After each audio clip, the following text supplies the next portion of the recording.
70이 넘은 지금 남편과 저는 35년째 각방을 쓰고 있습니다. 그는 얼음장처럼 차가웠죠. 그 서랍을 열어보기 전까지는요. 전 그 자리에 주저앉아 통곡하고 말았습니다. 올해 70이 넘은 저, 이제는 손주들의 웃음소리를 들으며 남편 어깨에 기대 한강의 노을을 바라봐야 할 나이죠. 하지만 제 인생, 아니 적어도 이 결혼 생활은 낡은 아파트 천장에 매달린 낡은 선풍기 같았습니다. 삐걱 삐걱 느리고 무겁게 돌아갈 뿐 결코 벗어날 수 없었죠. 서울 변두리의 이 낡은 빌라, 페인트가 벗겨진 시멘트 계단은 비만 오면 퀴퀴한 곰팡이 냄새가 진동했습니다. 저와 남편 김진우 씨는 이곳에서 40년 넘게 살았습니다. 40년, 낯선 두 사람이 만나 가족이 되기에도 충분한 시간이지만 한 관계를 완전히 얼어붙게 만들기에도 충분한 시간이었습니다. 우리는 35년 동안 각방을 썼습니다. 처음 그 이유가 뭐였더라. 솔직히 이젠 기억도 가물가물합니다. 아마 우리의 첫 딸, 사랑하는 혜진이가 세상을 떠난 그날부터였을 겁니다. 그날 이후 그는 낡은 서재로 잠자리를 옮기며 말했죠. 코를 너무 심하게 골아서 당신 잠을 깨울까봐 그런다고. 너무나 얕은 가여울 정도의 핑계였죠. 젊었을 땐 싸우기도 하고 울며 불며 매달리기도 했습니다. 더 이상 날 사랑하지 않느냐고, 마음이 변했냐고 물었죠. 그는 그저 굳은 표정으로 돌아서서 침묵할 뿐이었습니다. 그 침묵은 어떤 욕설보다도 무서웠습니다. 시간이 흐르며 저도 익숙해졌습니다. 35년은 제 마음을 무디게 만들었고 우리는 그저 한 집에 사는 룸메이트, 같은 주민등록 등본에 올라있고 오래전엔 연탄 아궁이를, 지금은 낡은 가스레인지를 함께 쓰는 사이일 뿐이라는 사실을 받아들이게 했습니다. 제 아침은 설거지 소리로 시작됩니다.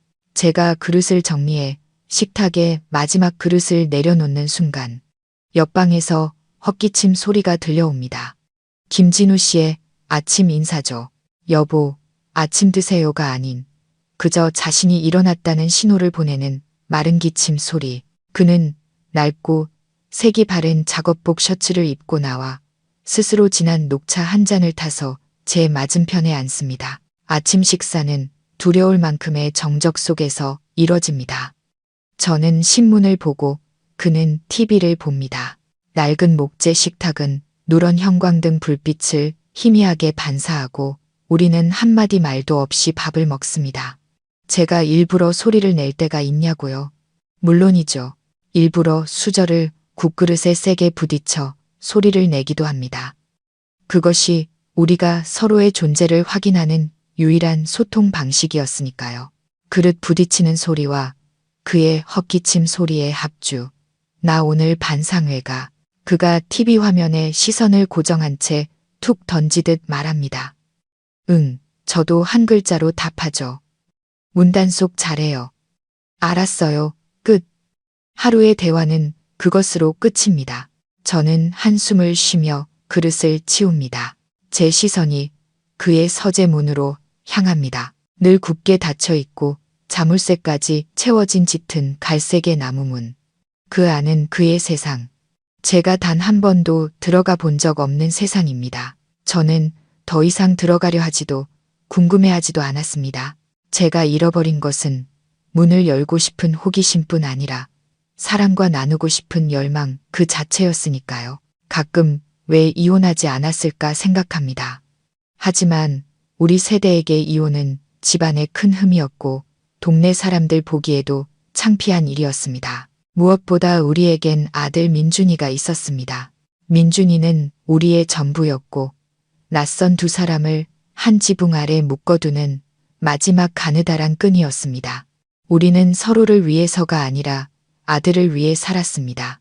천장의 낡은 선풍기는 여전히 삐걱거리며 서울의 후텁지근한 여름 공기를 실어 나릅니다. 저는 베란다에 서서 거미줄처럼 얽힌 전선들로 가득한 좁은 골목을 내려다봅니다. 김진우 씨도 저처럼 외로움을 느낄까? 아니면 무뚝뚝하고 과묵한 남자의 단단한 껍질에 너무 익숙해져 버린 걸까? 저는 고개를 저으며 생각을 떨쳐냅니다. 아마 그의 마음속에서 저는 이미 희미하고 의미 없는 그림자일 뿐이겠죠. 삶은 그렇게 느리고 무미건조하게 흘러갔습니다. 매일 밤 저는 안방 침대에 누워 얇은 벽 너머로 들려오는 그의 TV 소리를 듣습니다. 이윽고 TV가 꺼지고 깊은 정적이 찾아옵니다. 그 정적은 텅 빈 집보다 더 차가웠습니다. 차라리 하늘이 무너져라 한번 싸웠으면, 이 35년의 얼음을 깨뜨릴 극적인 사건이라도 일어났으면 하고 바랐습니다. 하지만 운명조차 이 결혼을 외면한 듯 했습니다.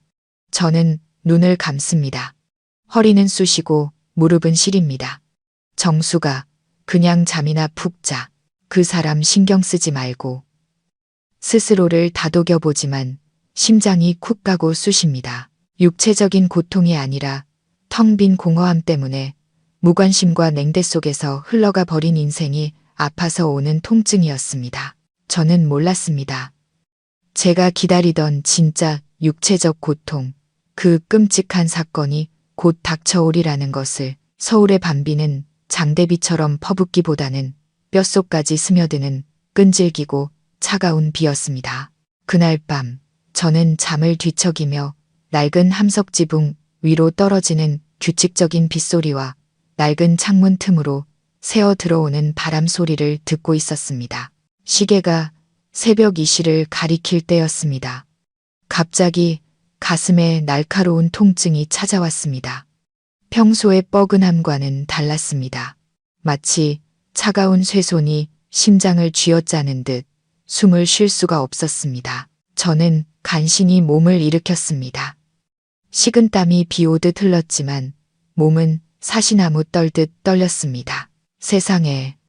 저는 신음하며 깊게 숨을 쉬려 했지만 공기가 목구멍에서 막히는 듯 했습니다.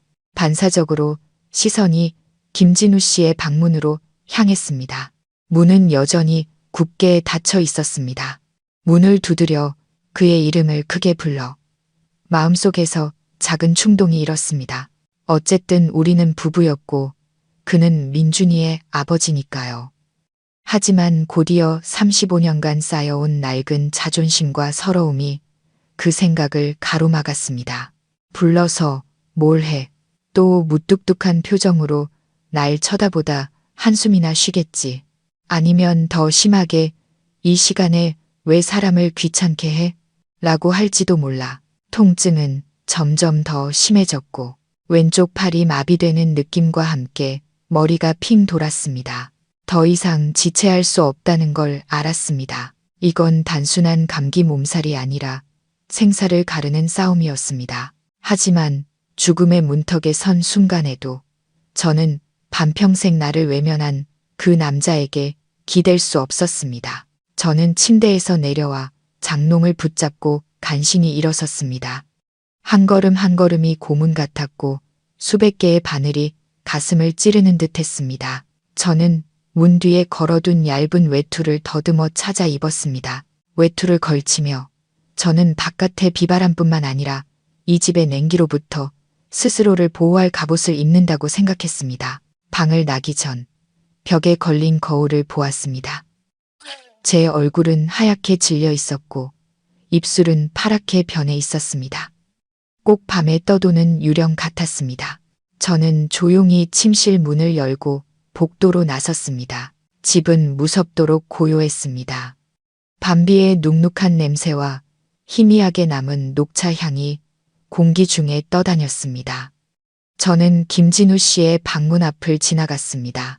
심장이 쿵쾅거렸습니다. 통증 때문이기도 했지만 그가 깰까봐 두려워서이기도 했습니다. 문틈으로 희미한 주황색 취침등 불빛이 새어 나왔습니다. 자고 있을까? 깨어 있을까?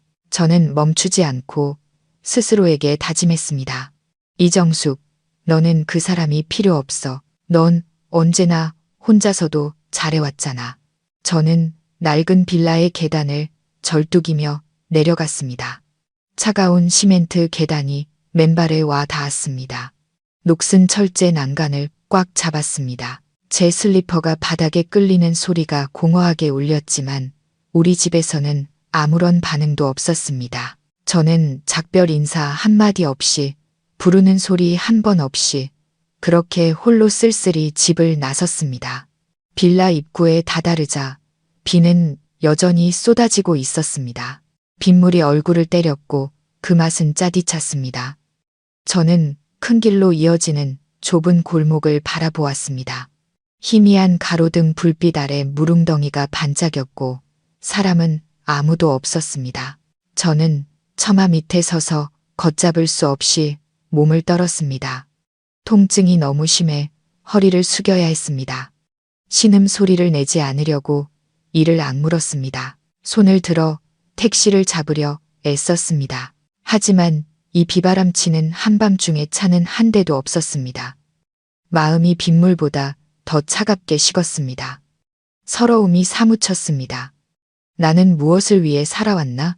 죽을 때조차 이렇게 혼자 발버둥 쳐야 하는가? 다른 방법이 없었습니다. 저는 걷기로 결심했습니다. 빗속을 비틀거리며 축축한 담벼락을 따라 걸었습니다. 골목 입구까지 불과 몇십 미터. 하지만 지금은 마치 만리 길처럼 멀게 느껴졌습니다. 마침내 불이 켜진 24시간 해장국집에 노란 불빛이 보였습니다. 그리고 더 다행인 것은 택시 한 대가 손님을 기다리며 서 있었습니다. 저는 마지막 힘을 쥐어짰습니다. 기사님, 기사님, 저 좀 병원으로. 제 목소리는 모기 소리처럼 희미했습니다. 택시 기사님은 깜짝 놀라 저를 돌아보았습니다. 빗물에 흠뻑 젖고 새파랗게 질린 제 모습을 보고는 즉시 상황을 파악했습니다. 그는 급히 차에서 내려 저를 부축해 태웠습니다. 텅 빈 도로를 달리는 동안 낡은 택시 엔진 소리는 시끄러웠지만 역설적으로 제 마음속에는 기이한 평온을 가져다 주었습니다. 눈물이 빗물과 뒤섞여 흘러내렸습니다. 죽음이 두려워서 우는 게 아니었습니다. 35년을 곁에 살면서도 마지막 순간에 이름 한번 부르지 못하는 사람 때문에 울었습니다. 저는 너무나 많은 시간을 의미 없는 침묵 속에 낭비했습니다. 응급실 당직 의사가 저를 급히 안으로 옮겼습니다. 주차장에서 구급차 사이렌 소리가 울려 퍼졌습니다. 여러 검사와 주사, 촬영 끝에 저는 내과 병동으로 옮겨졌습니다. 다음 날 아침, 젊은 의사가 엄숙한 표정으로 결과를 알려주었습니다. 어머님, 급성 관상동맥 증후군입니다. 다행히 빨리 오셨습니다. 심근경색을 막기 위해 최대한 빨리 스텐트 시술을 해야 합니다. 스텐트 시술. 저는 멍한 머리로 중얼거렸습니다. 제 인생이 험난한 고갯길로 접어들었다는 것을 깨달았습니다. 네, 서류 준비하시고 수술비는 수백만 원 정도 예상하셔야 합니다. 나중에 약값은 별도고요. 의사는 단호하게 말했습니다. 저는 고개를 끄덕였습니다. 돈은 가장 큰 문제가 아니었습니다. 비상금으로 모아둔 적금이 조금 있었습니다. 문제는 저를 둘러싼 지독한 외로움이었습니다. 제 병상은 병실 구석에 있었습니다. 그날 아침 창문으로 들어온 햇살은 병실의 차가운 백색을 더욱 선명하게 드러냈습니다. 저는 그곳에 홀로 누워 있었습니다. 옆 침대를 보니 저와 나이가 비슷해 보이는 할머니 한 분이 계셨는데 그 주위는 항상 시끌벅적했습니다. 자식과 손주들이 둘러싸고 어린 손자는 계속해서 물었습니다. 할머니, 아파. 내가 귤 까줄까? 큰딸은 정성스럽게 어머니의 얼굴과 손을 닦아주며 간호사에게 이것저것 부탁했고 사위는 입원 수속을 하느라 분주하게 오갔습니다. 그의 얼굴은 피곤해 보였지만 눈에는 걱정과 사랑이 가득했습니다. 갑자기 눈물이 핑 돌았습니다. 눈물은 관자놀이를 타고 흘러내려 딱딱한 병원 베개를 적셨습니다. 저는 서둘러 벽 쪽으로 돌아누워 늙고 초라한 얼굴을 손으로 가렸습니다. 몸이 아파서가 아니라 서러워서 울었습니다. 혼자 외투를 걸치고 비틀거리며 골목을 걸어나가 택시를 잡던 제 모습이 떠올랐습니다. 굳게 닫혀있던 김진우 씨의 방문이 생각났습니다. 35년간 이어져 온 침묵의 식사들이 머릿속을 스쳐 지나갔습니다. 행복, 그것은 너무나 사치스러운 단어였습니다. 나는 행복 없는 인생을 살았구나. 저는 흐느낌을 참으려 했지만 목이 메어왔습니다. 스스로를 위로했습니다. 괜찮아. 민준이가 있잖아. 민준이가 올 거야. 오전 10시쯤 아들 민준이가 나타났습니다. 아들은 구겨진 와이셔츠 차림으로 땀을 뻘뻘 흘리며 뛰어들어왔습니다. 어머니, 왜 저한테 전화 안 하셨어요? 왜 밤중에 혼자 나오셨어요? 아들의 목소리에는 원망과 걱정이 뒤섞여 있었습니다. 저는 고개를 저었습니다. 너한테 전화해서 뭐하니? 너도 일 때문에 바쁘고 힘든데. 민준이는 의자에 앉아 제 어깨를 주무르며 말했습니다. 아들은 40이 넘었지만 생활의 무게에 짓눌려 훨씬 늙어 보였습니다.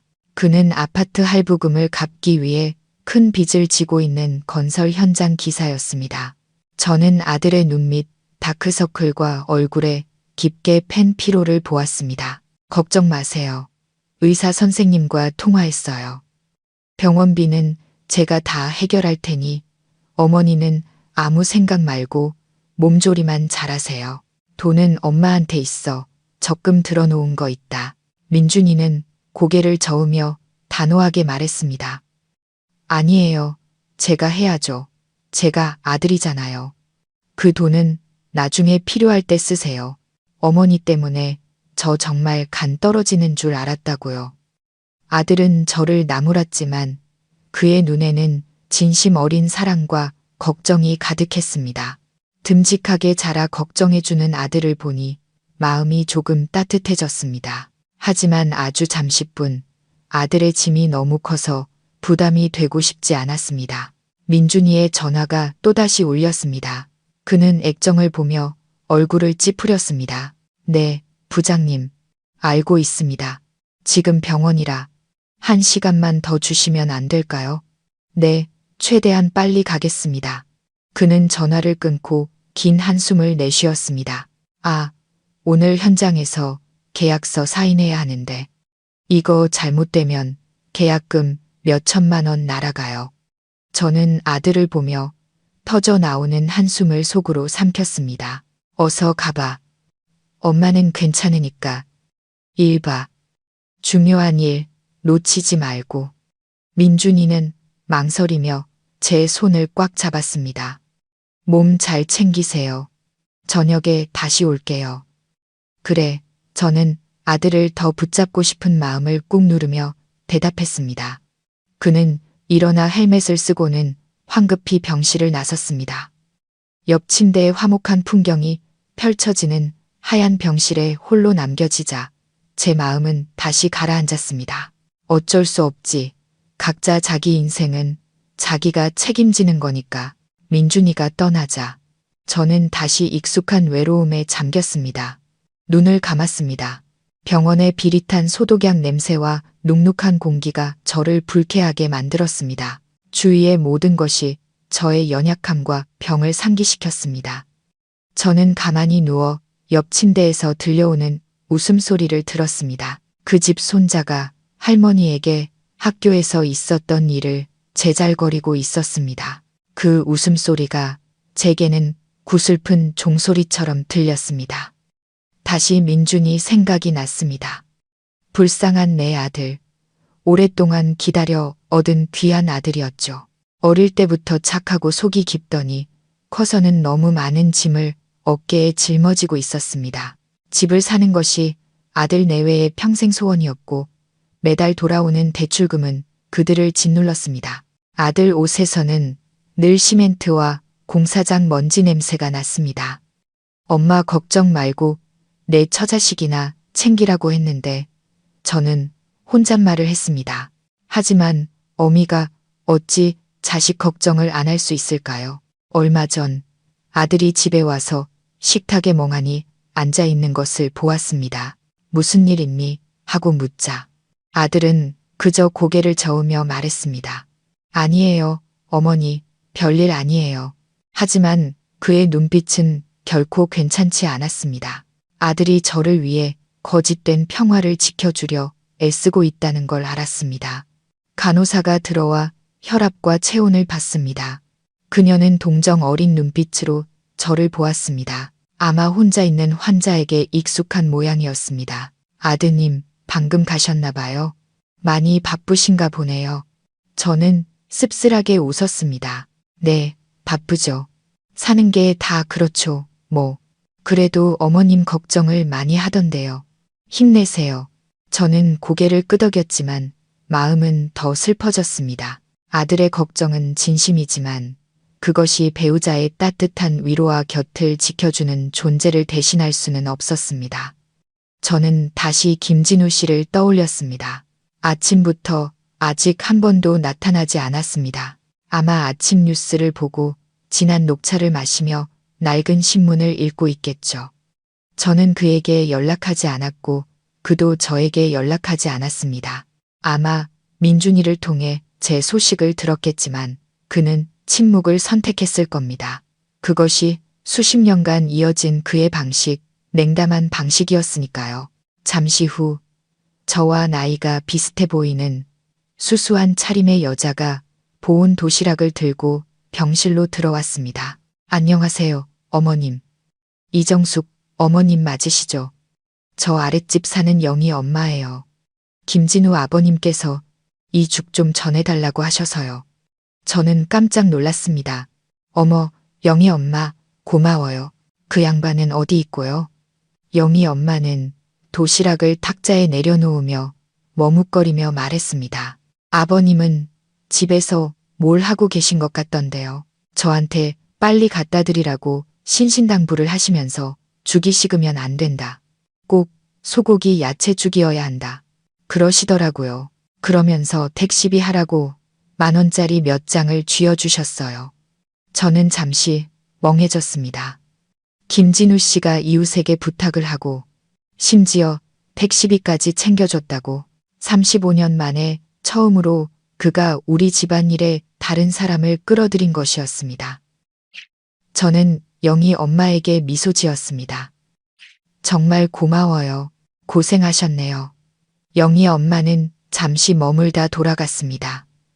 그녀가 떠난 후 저는 보온 도시락 뚜껑을 열었습니다. 따뜻한 김과 함께 고소한 소고기, 야채죽 냄새가 올라왔습니다. 저는 숟가락으로 죽을 저어 보았습니다. 아직 따뜻하고 부드러웠습니다. 그래도 신경은 쓰이나 보네. 저는 씁쓸함과 함께 낯선 감동이 뒤섞인 채 생각했습니다. 하지만 곧바로 스스로를 다잡았습니다. 아마 동네 사람들 보기 민망하고 아들 민준이가 싫은 소리 할까봐 그러겠지. 이 나이에 무슨 정이 남아있겠어. 저는 죽을 먹기 시작했습니다. 소고기 야채죽은 제가 좋아하는 음식이었고 젊었을 때 김진우 씨는 이 죽을 참 잘 끓였습니다. 따뜻한 죽이 부드럽게 목으로 넘어갔습니다. 하지만 예전에 그가 끓여주던 그 특별한 맛은 느껴지지 않았습니다. 이건 그냥 가게에서 사온 정성 없는 맛이었습니다. 저는 반쯤 먹다 숟가락을 내려놓았습니다. 좋아하는 음식이지만 뭔가 빠진 듯한 느낌을 지울 수 없었습니다. 저는 도시락 뚜껑을 닫았습니다. 잠시 누워 쉬면서 저는 천장을 바라보았습니다. 황급히 병실을 뛰쳐나가던 민준이의 뒷모습이 떠올랐습니다. 훌쩍 커버린 아들은 이제 자신의 작은 가정을 책임져야 했고 이제는 늙은 어머니까지 걱정해야 했습니다. 저는 알았습니다. 민준이에게만 기댈 수는 없다는 것을 나 스스로 이겨내야 했습니다. 수술만 잘 받으면 다시 건강해질 거야. 저는 다짐했습니다.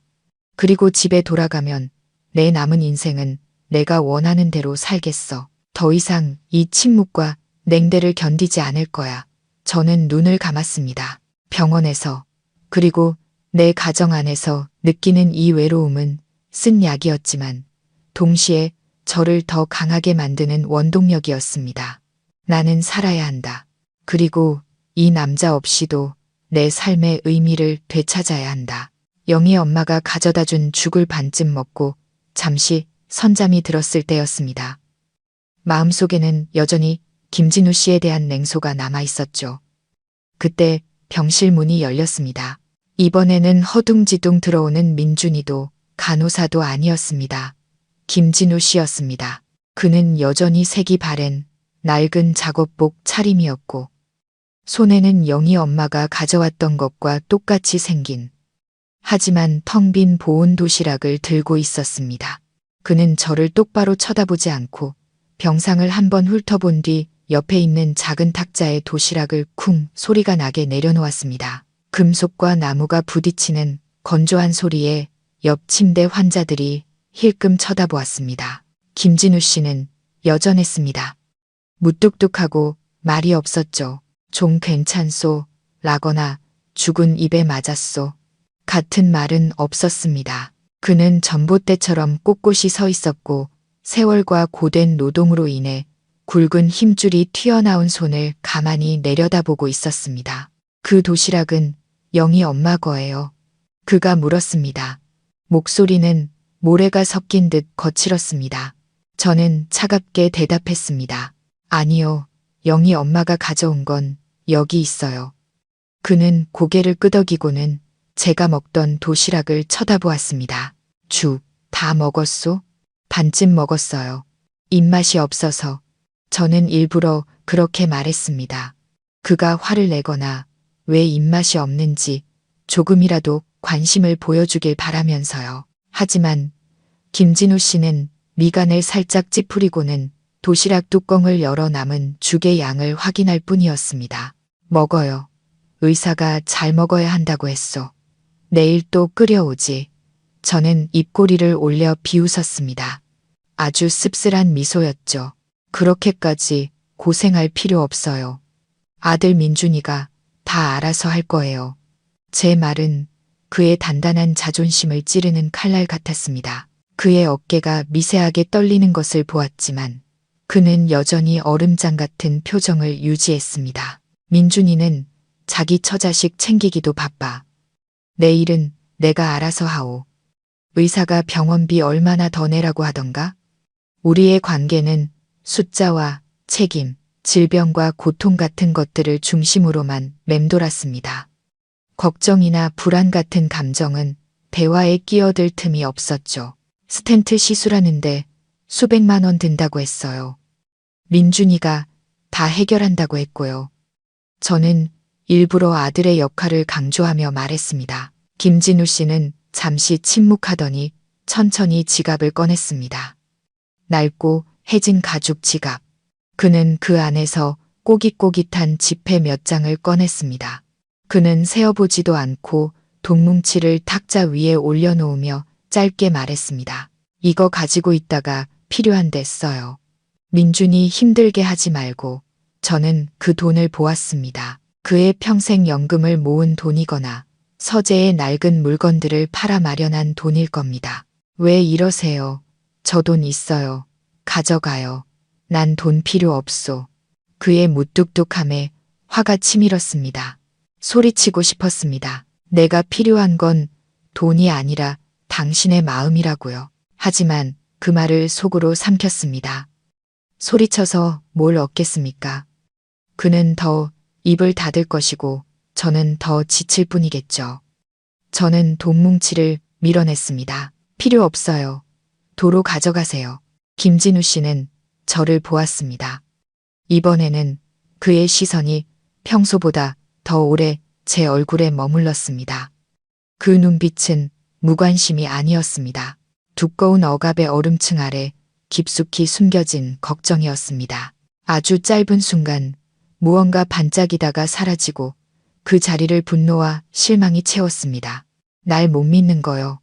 그가 약간 떨리는 목소리로 물었습니다. 그냥 당신에게 패 끼치고 싶지 않아요.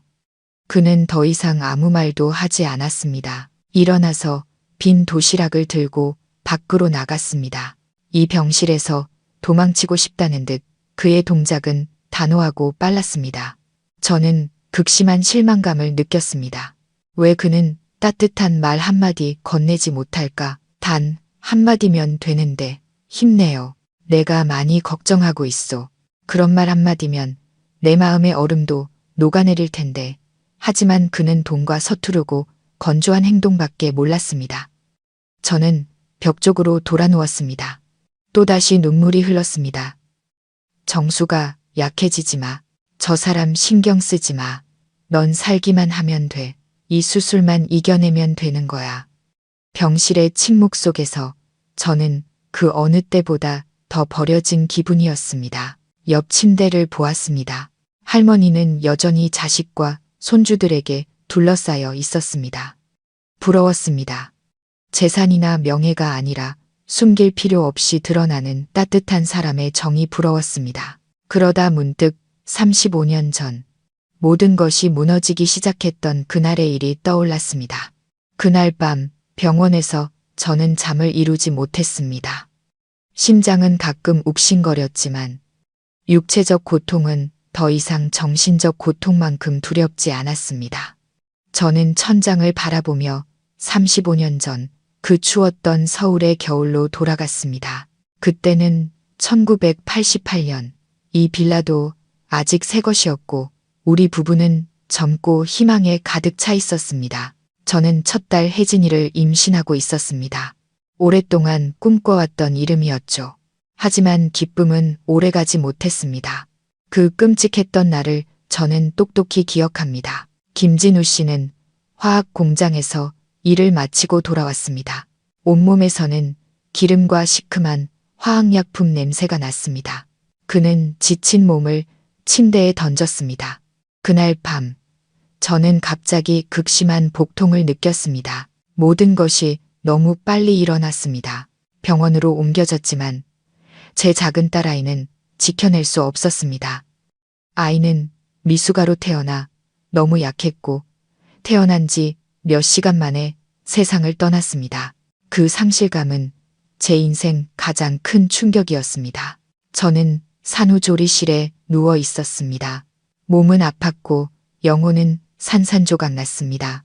저는 김진우 씨를 기다렸습니다. 따뜻한 포옹, 위로의 말 한마디, 기댈 수 있는 어깨를 기다렸습니다. 하지만 그는 오지 않았습니다.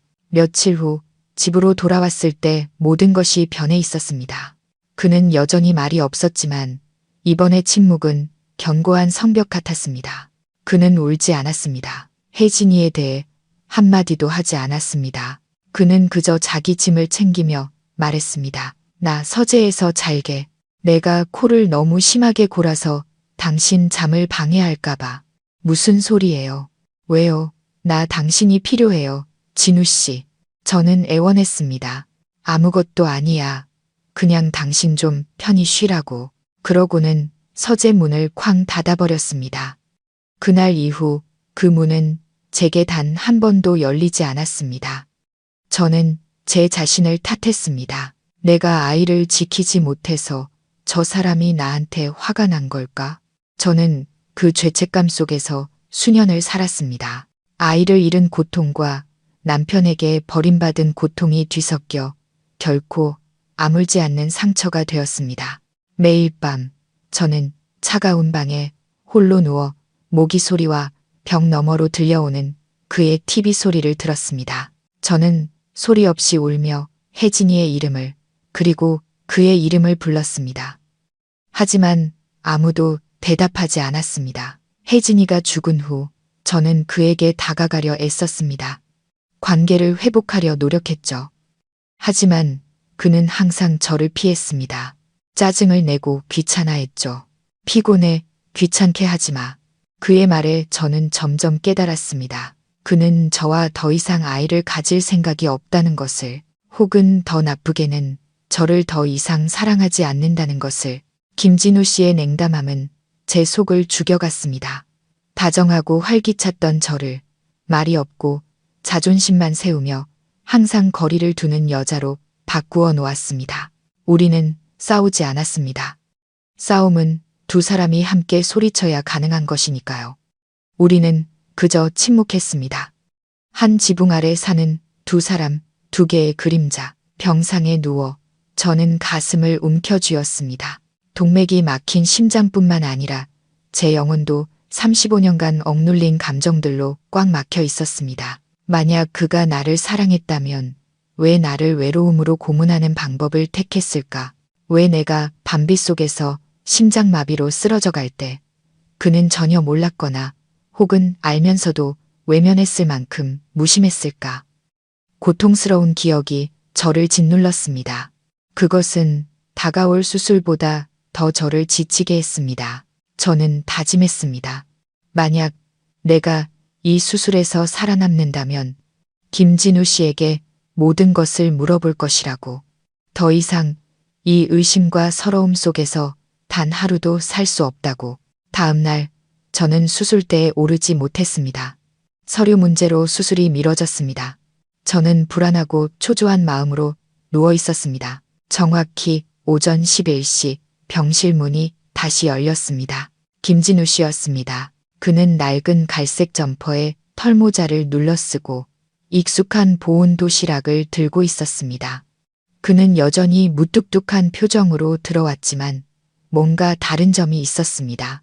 그의 눈빛은 마치 누가 볼세라 주위를 살피는 듯 불안해 보였습니다. 그는 도시락을 내려놓고는 마치 비밀 임무를 완수한 것처럼 안도의 한숨을 내쉬었습니다. 죽, 아직 따뜻해. 그가 말했습니다. 저는 도시락을 보며 강한 호기심이 일었습니다. 정말 그가 직접 이 죽을 끓인 것인지 확인하고 싶었습니다. 뭐 하러 이렇게 먼 길을 와요? 집에서 쉬지, 밖에서 사와도 되는데. 저는 일부러 퉁명스럽게 말했습니다. 김진우 씨는 저를 쳐다보며 말했습니다. 밖에서 파는 죽은 맛이 없어. 당신은 이 죽을 먹어야 기운을 차려. 진유사. 인체. 에이봇. 저는 더 말하지 않고 숟가락을 들어 죽을 먹기 시작했습니다. 오늘은 다른 종류의 생선죽. 죽은 여전히 부드럽고 생강과 파의 향이 향긋했습니다. 저는 한 숟가락을 입에 넣었습니다. 혀에 닿는 순간 저는 그대로 굳어버렸습니다. 이건 밖에서 사온 맛이 아니었습니다. 이 맛은 너무나 익숙해서 심장이 저릿할 정도였습니다. 이것은 젊은 시절 제가 혜진이를 임신하고 입덧으로 고생할 때 김진우 씨가 끓여주던 바로 그 죽의 맛이었습니다.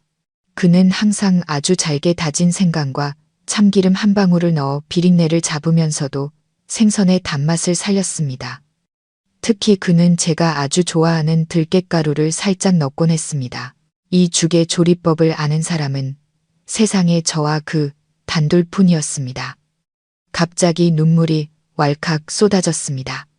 저는 뜨거운 죽김 때문인 척 황급히 고개를 숙였습니다. 어떻게 이 맛을 냈어요?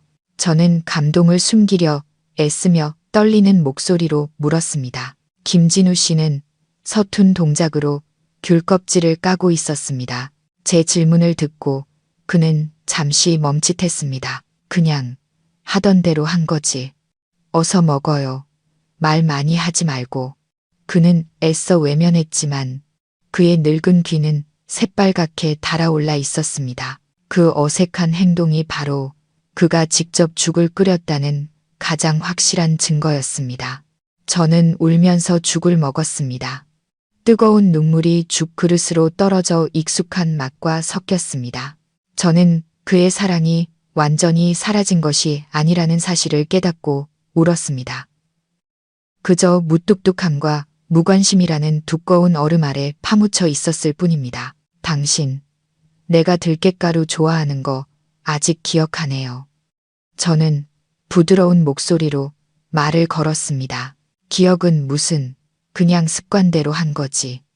그는 퉁명스럽게 말했지만 손은 여전히 귤 껍질을 벗기고 있었습니다. 저는 그를 보았습니다. 거칠고 투박한 손가락이 조심스럽게 귤의 하얀 실을 모두 제거하고 있었습니다. 진우 씨. 잠시 침묵 끝에 제가 말했습니다. 왜 그렇게 힘들게 살아요? 나와 함께 있기 싫으면 그냥 솔직하게 말할 수도 있었잖아요. 당신이 이렇게 행동하는 게 나한테 얼마나 큰 상처였는지 알아요? 난 당신이 더 이상 날 사랑하지 않는다고 생각했어요. 김진우 씨는 귤을 까던 손을 멈췄습니다. 그는 돌처럼 굳어버렸고 병실은 다시 침묵에 잠겼습니다. 이윽고 그가 돌아섰습니다. 그의 눈빛은 저를 똑바로 향했습니다. 그 눈빛은 아주 깊었고 끔찍한 슬픔과 억압이 담겨 있었습니다. 당신이 어떻게 생각하든 그건 당신 마음이지. 그가 낮고 무거운 목소리로 말했습니다. 환한 기색은 없었습니다. 나한텐 설명할 시간이 없었소. 그는 다시 귤 알맹이를 접시에 놓고 빈 도시락을 들고 일어섰습니다. 나 가보겠소. 내일 다시 오지. 약 잘 챙겨 먹고 몸조리 잘해요. 제가 무슨 말을 하기도 전에 그는 황급히 병실을 나갔습니다. 이번에는 실망스럽지 않았습니다. 대신 이상한 감정이 마음속에서 피어올랐습니다. 의심, 그의 사랑에 대한 의심이 아니라 그의 행동 뒤에 숨겨진 진실에 대한 의심이었습니다. 그의 무뚝뚝함, 감정 표현의 서투름, 그리고 특히 설명할 시간이 없었소라는 말. 모든 것이 마치 어떤 끔찍한 비밀을 감추고 있는 장막처럼 느껴졌습니다. 저는 그가 무관심하다고 생각했습니다. 하지만 그가 무관심했다면 왜 내가 좋아하는 죽의 조리법을 기억하고 있을까요? 왜 나를 위해 직접 귤 껍질을 까줄 만큼 걱정하고 있을까요? 저는 접시에 놓인 깨끗하게 손질된 귤을 보았습니다. 서툴지만 다정한 보살핌의 행동. 당신이 보는 게 전부가 아니오. 그의 말이 갑자기 머릿속에 떠올랐습니다. 이틀 후 저는 수술대에 오를 준비를 했습니다. 병실 안의 공기는 그 어느 때보다 무거웠습니다. 의사와 간호사가 분주히 오갔습니다. 저는 금식하라는 지시를 받았습니다. 이제는 죽음이 두렵지 않았습니다. 제가 두려운 것은 김진우 씨와의 35년간의 매듭을 풀지 못하고 떠나는 것이었습니다. 그의 의미심장한 말이 저를 계속 괴롭혔습니다. 당신이 보는 게 전부가 아니오. 오후 4시쯤 제가 수술복으로 갈아입고 수술 준비실로 이동할 준비를 마쳤을 때 김진우 씨가 다시 왔습니다. 이번에는 혼자였습니다. 도시락도 들고 있지 않았습니다. 그는 침대 옆 플라스틱 의자에 조용히 앉았습니다. 그는 저를 보지 않고 침대 난간만 꽉 잡고 있었습니다. 손마디가 하얗게 질릴 정도였습니다. 그의 이마에 깊게 팬 주름이 선명하게 보였습니다. 아마 그도 잠을 설쳤을 겁니다. 왜 왔어요? 저는 애써 침착한 목소리로 물었습니다. 그냥 당신 보러. 그가 건조하게 대답했습니다. 나 걱정할 필요 없어요. 괜찮으니까 집에 가서 쉬어요. 그는 꿈쩍도 하지 않았습니다. 수천 년의 비바람을 견뎌낸 돌부처처럼 앉아 있었습니다. 나 무서워. 그가 바람에라도 날아갈 듯 아주 작은 목소리로 말했습니다. 저는 놀랐습니다. 벽처럼 단단하던 김진우 씨가 무섭다고 말하다니. 뭐가 무서운데요? 제 마음이 조금 부드러워졌습니다. 당신이 잘못될까 봐. 그는 저를 감히 쳐다보지 못했습니다. 만약 당신한테 무슨 일이라도 생기면 난 어떻게 살라고. 35년 만에 처음으로 저는 김진우 씨에게서 이렇게 연약하고 진솔한 고백을 들었습니다. 심장이 빠르게 뛰었습니다. 정말 날 걱정하는 거예요? 걱정이 안 되겠소. 그가 휙 돌아보았습니다. 그의 눈은 붉게 충혈되어 있었습니다. 이번에는 걱정을 숨기지 않았습니다. 그의 눈가 주름에 걱정이 가득했습니다. 날 걱정했다면 왜 35년 동안 나한테 그렇게 대했어요? 왜 각방을 썼어요? 왜 그렇게 무뚝뚝하고 차가웠어요? 내가 얼마나 서러웠는지 알아요? 저는 쌓였던 원망을 한꺼번에 쏟아내듯 빠르게 말했습니다. 김진우 씨는 눈을 감고 깊은 숨을 내쉬었습니다. 그는 손을 뻗어 제 손을 잡았습니다. 제 손은 차가웠지만 그의 거칠고 투박한 손은 이상하게 따뜻했습니다. 나 미안하오. 그가 작게 말했습니다. 미안해요. 35년의 외로움을 보상할 수 없는 한마디. 진우 씨, 제 목소리가 떨렸습니다. 당신이 보는 게 전부가 아니오. 그 말이 또다시 나타났습니다. 내가 보는 게 전부가 아니라니 그게 무슨 말이에요. 말해줘요. 더 이상 숨기지 말아요. 나 이제 곧 수술 받으러 가요. 내가 이 의심을 품은 채 죽길 바라는 거예요. 저는 눈물을 흘리며 소리쳤습니다.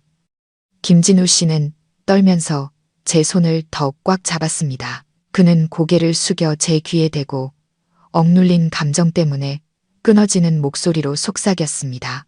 난 당신을 지키려고 그랬던 거요. 살아만 와요. 살아와야 내가 다 설명하지. 저는 멍해졌습니다.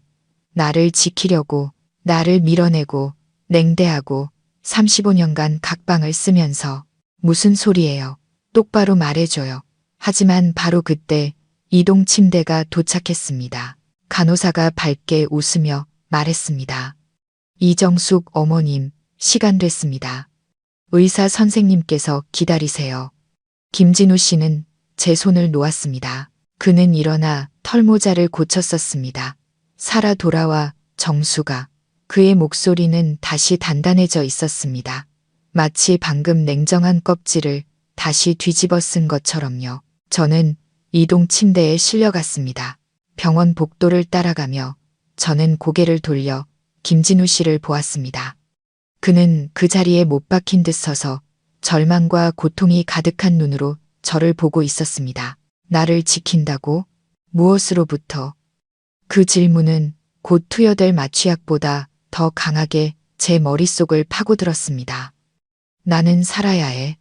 35년의 비밀을 알기 위해 반드시 살아야 해. 김진우 씨의 의미심장한 말, 당신이 보는 게 전부가 아니오는 제 마음속에 의심의 씨앗과 함께 강력한 삶의 의지를 심어주었습니다. 반평생을 함께 산 남자를 이해하지 못한 채 죽을 수는 없었습니다. 차가운 병원 침대가 움직이며 저를 낯선 세계로 이끌었습니다. 코를 찌르는 소독약 냄새와 눈부시게 하얀 수술실 조명, 수많은 의료진이 저를 둘러쌌지만 제 머릿속에는 더 이상 두려움이나 고통이 들어설 자리가 없었습니다. 오직 김진우 씨의 마지막 말만이 메아리쳤습니다. 난 당신을 지키려고 그랬던 거요. 살아만 와요. 살아와야 내가 다 설명하지. 어떻게 지켰다는 걸까? 무엇으로부터 나를 지켰다는 걸까? 마취약이 퍼지기 시작했고 온몸이 무겁게 가라앉았습니다. 저는 희미해져가는 의식의 마지막 끈을 붙잡으려 애썼습니다. 저는 속으로 다짐했습니다. 정수가, 너는 죽을 수 없어. 진실을 알기 위해 살아야 해. 35년을 서러움과 의심 속에서 살았잖아. 모든 것을 이해하지 못하고 떠날 수는 없어. 깊은 잠으로 빠져드는 동안 저는 병상 옆에 서 있던 김진우 씨의 모습을 다시 보았습니다. 붉게 충혈된 눈, 제 손을 잡던 거칠고 투박한 손. 그것은 지난 수년간 제가 본 그의 모습 중 가장 따뜻하고 진실된 모습이었습니다. 제가 알던 무뚝뚝하고 차가운 남자와는 너무나 달랐습니다. 만약 그의 말이 사실이라면, 만약 그가 더 끔찍한 무언가로부터 저를 지키기 위해 자신의 자존심과 행복, 그리고 우리 사이의 온기를 희생한 것이라면 저는 그를 너무나 오해한 것이었습니다. 뜨거운 눈물이 뺨을 타고 흘렀습니다. 두려움 때문이 아니라 희미하게 밀려오는 후회 때문이었습니다. 살아야 해. 살아야 해. 어둠이 저를 완전히 삼키기 전 제가 스스로에게 내린 마지막 명령이었습니다. 스텐트 시술은 몇 시간에 걸쳐 진행되었습니다. 저는 아무것도 몰랐지만 깨어났을 때 가장 먼저 느낀 것은 이상한 안도감이었습니다. 가슴을 짓누르던 압박감이 사라졌습니다. 제 심장이 더 규칙적이고 힘차게 뛰는 것을 느낄 수 있었습니다. 민준이가 밤을 새워 초췌한 얼굴로 옆에 앉아 있었습니다. 하지만 그의 눈은 기쁨으로 빛나고 있었습니다. 어머니 깨어나셨어요. 정말 걱정했어요. 수술 잘 끝났대요. 이제 심장이 훨씬 건강해지셨대요. 그 사람, 내 아버지는 어디 있니? 저는 약한 목소리로 바로 물었습니다. 민준이는 피곤하지만 진심 어린 미소를 지었습니다. 아버지요. 어젯밤 내내 여기 계셨어요. 집에 안 가시고 저기 대기실 의자에 앉아서 수술실 문만 쳐다보고 계셨어요. 아침에 제가 씻고 좀 쉬고 오시라고 등을 떠밀어서 겨우 집에 가셨어요. 저는 눈을 감았습니다. 김진우 씨의 무뚝뚝함은 무관심이 아니라 억눌림이었구나. 그는 두려웠지만 제가 자신의 두려움을 볼까봐 곁에 있지 못했던 것입니다. 혹은 수술대에 오르기 전 마지막 약속이 수술과 함께 사라질까봐 두려웠던 거겠죠. 회복은 더디게 진행되었습니다. 호흡 운동도 움직이는 연습도 해야 했습니다. 하지만 제 안에서는 진실을 알고자 하는 열망과 호기심이 가장 강력한 동력이 되었습니다. 당장이라도 퇴원해서 그 낡은 빌라로 돌아가 김진우 씨와 마주하고 싶었습니다. 그가 병문안을 올 때마다 저는 탐색하는 눈빛으로 그를 바라보았습니다. 말을 걸려고 애썼죠.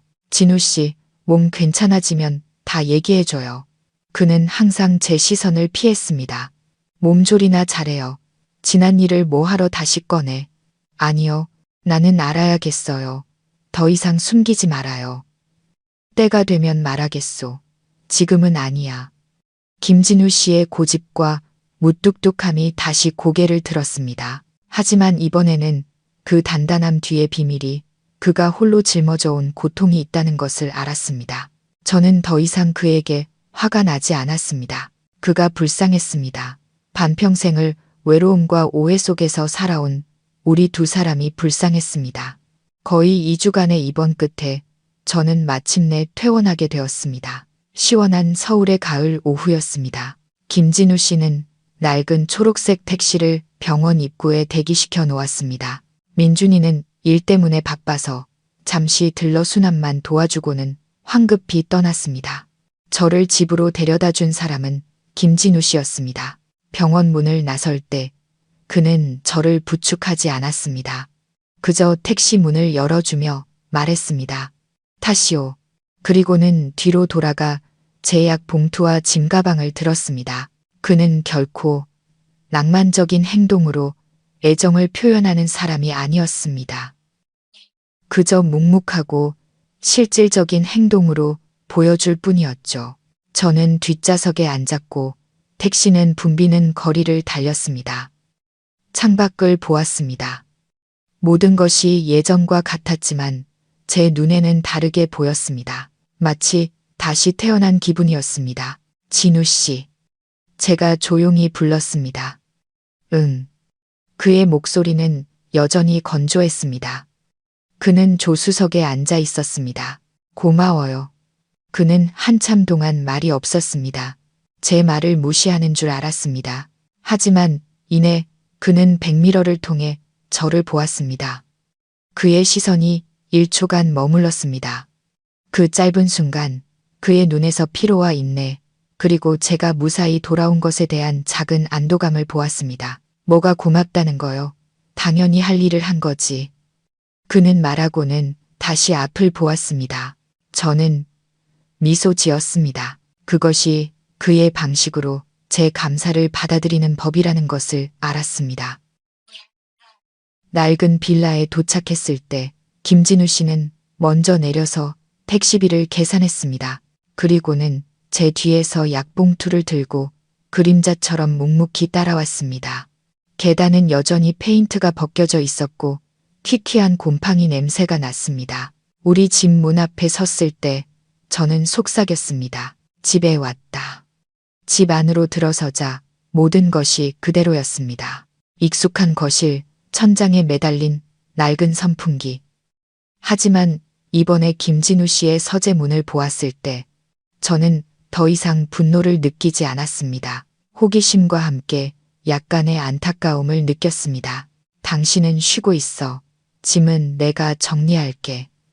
김진우 씨는 말하고는 부엌으로 들어갔습니다. 저는 낡은 소파에 앉아 집안을 둘러보았습니다. 제가 병원에 있는 동안 이 집에는 미묘한 변화가 생겼다는 것을 깨달았습니다. 재단은 깨끗하게 닦여 있었고 베란다의 화분들은 깔끔하게 정돈되어 있었습니다. 냉장고에는 김진우 씨의 떨리는 글씨체로 쓴 메모가 붙어 있었습니다. 생선죽, 시금치국 끓여놨음. 데워 먹기만 하면 됨. 저는 그가 지난 2주 동안 그만의 방식으로 조용하고 세심하게, 하지만 제가 결코 알지 못하게 저를 걱정해왔다는 것을 알았습니다. 김진우 씨가 서재에서 나왔습니다. 그의 손에는 새 수건이 들려 있었습니다. 얼굴 닦아. 욕실에 따뜻한 물 받아놨어. 좀 쉬어. 저는 그를 보았습니다. 진우 씨, 당신 아무 말도 하지 마. 그가 말을 자르며 고개를 돌렸습니다. 몸조리나 잘해. 건강이 제일 중요해. 하지만 저는 그의 눈빛에서 무언가 변했다는 것을 느꼈습니다. 김진우 씨의 단단함이 조금 부드러워졌고 그 자리에 운명을 받아들이는 듯한 체념이 깃들어 있었습니다. 아마 그도 진실과 마주할 준비가 된 것이겠죠. 집에 돌아온 첫 며칠 동안 저는 마치 보살핌을 받는 아이가 된 기분이었습니다. 김진우 씨는 더 이상 헛기침으로만 소통하는 무뚝뚝한 남자가 아니었습니다. 그는 서툴지만 헌신적인 보호자가 되었습니다. 아침에 일어나면 부엌 식탁에는 따뜻한 물 한 잔과 복용량에 맞춰 나눠진 약통이 놓여 있었습니다. 냉장고 문에는 낡은 달력을 찢어 만든 메모지가 가득 붙어 있었습니다. 떨리고 삐뚤빼뚤한 글씨체로 아침 약 식후 30분, 저녁 약 잊지 말 것, 냄비에 죽 있음, 꼭 데워 먹을 것, 의사 선생님이 계단 많이 오르내리지 말라고 함. 그 메모들은 단순한 통보가 아니라 걱정이 담긴 당부였습니다. 젊은 부부의 사랑 고백처럼 낭만적이지는 않았지만 그 서투름이 제 마음을 울렸습니다. 저는 베란다로 나갔습니다. 창문에는 더 큰 종이가 붙어 있었습니다. 바람은 15분만 쐴 것, 무거운 것 들지 말 것. 저는 웃음을 터뜨렸습니다. 몇 년 만에 터져나온 진심 어린 웃음이었습니다. 여보, 내가 어린애도 아니고 온 집안에 이렇게 종이를 붙여놓으면 어떡해요?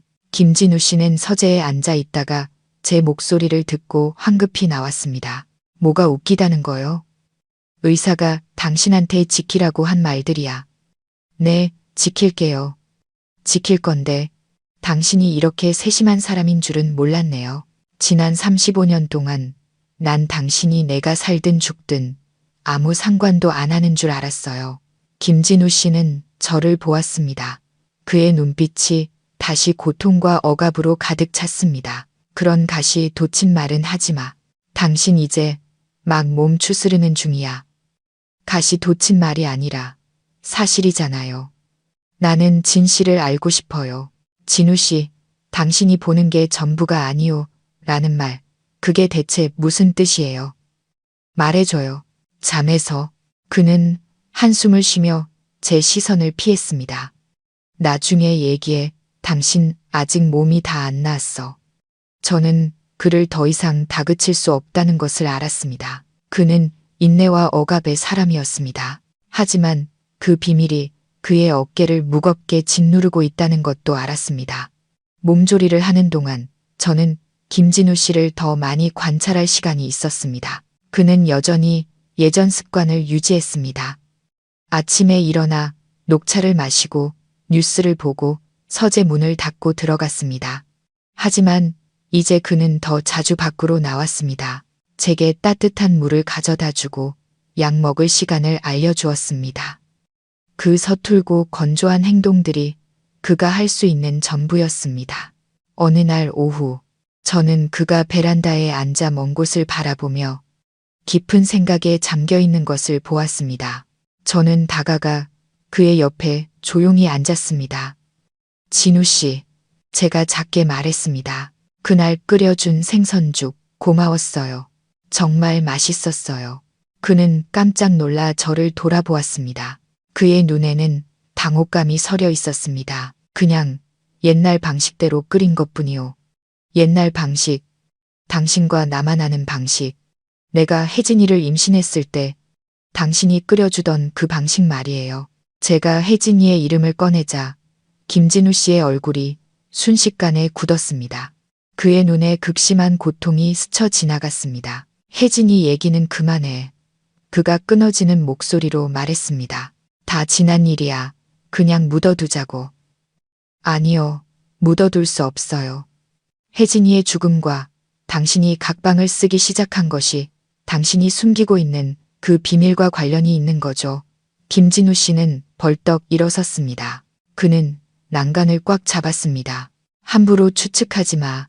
상관없는 일이야. 그러고는 서재로 들어가 문을 쾅 닫아버렸습니다. 자물쇠가 철컥하고 잠기는 소리가 건조하게 울렸습니다. 그의 격한 반응과 명백한 회피는 그 비밀이 35년간 굳게 닫혀있던 저 서재 문 뒤 어딘가에 있다는 확신을 더해줄 뿐이었습니다. 그날의 일은 진실을 찾아야겠다는 제 결심을 더욱 굳히게 만들었습니다. 김진우 씨의 고백을 기다릴 수만은 없었습니다. 제가 직접 알아내야 했습니다. 그날 밤 저는 뒤척이며 잠을 이루지 못했습니다. 길거리의 오토바이 소리, 잠들지 않는 도시의 멀고 희미한 소음, 김진우 씨 방의 TV 소리는 오래전에 꺼졌고 오직 침묵만이 남았습니다. 저는 그의 서재문, 늘 자물쇠로 잠겨있는 짙은 갈색의 서랍장을 떠올렸습니다. 그는 왜 그 방을 신성불가침의 영역처럼 여겼을까요? 무엇을 그렇게 필사적으로 숨겨야 했을까요? 돈, 중요한 서류, 아니면 젊은 시절 제가 씁쓸하게 상상했던 것처럼 다른 여자의 연애 편지. 하지만 최근 그의 서툰 보살핌을 생각하면 그건 배신이 아닐 거라는 확신이 들었습니다. 그건 고통, 비밀일 것이었습니다. 저는 행동하기로 결심했습니다. 다음 날 아침 김진우 씨가 말했습니다. 나 오늘 반상회 가는데 한두 시간은 걸릴 거요. 집에 잘 있어요. 밖에 나가지 말고. 알았어요. 저는 최대한 평온한 표정을 지으려 애쓰며 대답했습니다. 김진우 씨가 떠나고 그의 오토바이 소리가 골목 끝에서 사라지는 것을 들었습니다. 저는 그가 물건을 잊고 다시 돌아오지 않을 거라는 확신이 들 때까지 15분을 더 기다렸습니다. 저는 일어나 그의 서재로 향했습니다. 차갑고 자물쇠로 굳게 잠긴 문. 저는 찾기 시작했습니다. 그가 서랍을 잠갔다면 분명히 예비 열쇠가 있을 것이었습니다. 김진우 씨는 아주 신중하지만 또한 구식인 사람이었습니다. 그는 전자도어나 최신 금고를 결코 신뢰하지 않을 사람이었죠. 제 침실을 찾아보았습니다. 베개 및 옷장 안 없었습니다. 다시 그의 방으로 돌아갔습니다. 방은 간단했습니다. 낡은 책상, 빛바랜 책과 신문 더미, 간이 침대 하나, 그리고 문제의 서랍장. 저는 그가 자주 가는 곳들을 뒤지기 시작했습니다. 그의 침대 매트리스 및 잠겨있지 않은 책상 서랍 안. 거기에는 펜과 종이, 자질구레한 지출을 기록한 장부뿐이었습니다. 마침내 저는 베란다의 화분 앞에 멈춰 섰습니다. 김진우 씨가 아주 정성껏 돌보던 행운목 화분이었죠. 그는 식물을 아주 사랑하는 사람이었습니다. 저는 손으로 화분 표면의 흙을 살살 파헤쳤습니다.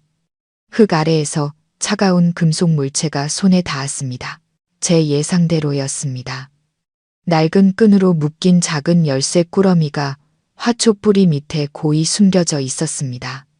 심장이 쿵쾅거렸습니다. 이것은 제 평생 해본 가장 은밀한 행동이었습니다. 죄책감이 들었지만 진실을 찾고 싶은 열망이 다른 모든 감정을 압도했습니다. 열쇠는 3개였습니다. 저는 가장 작고 오래된 뱃쇠 열쇠가 바로 그 서랍장의 열쇠라는 것을 직감했습니다. 저는 방으로 들어가 떨리는 손으로 열쇠를 구멍에 넣었습니다. 철컥, 건조한 금속 소리와 함께 서랍이 열렸습니다. 오래된 종이에 퀴퀴한 냄새와 녹차 향이 코를 찔렀습니다. 저는 숨을 참았습니다. 35년의 비밀이 바로 눈앞에 있었습니다. 저는 손을 넣어 서랍을 끝까지 당겼습니다. 안에는 돈도, 금도, 연애 편지도 없었습니다. 오직 누렇게 변색된 진료 기록, 서류철 하나, 흑백 사진 한 장, 그리고 쓰다만 편지 뭉치뿐이었습니다. 지금 이 순간의 감정은 분노가 아니었습니다. 진실의 낭떠러지 앞에 선 듯한 끔찍한 공포였습니다. 저는 떨리는 손으로 누렇게 바랜 진료 기록 서류철을 서랍에서 꺼냈습니다. 손은 차갑게 식었고 심장은 가슴 밖으로 튀어나올 것처럼 미친 듯이 뛰었습니다. 오래된 종이 냄새, 시간의 냄새, 35년간 묻혀있던 비밀의 냄새.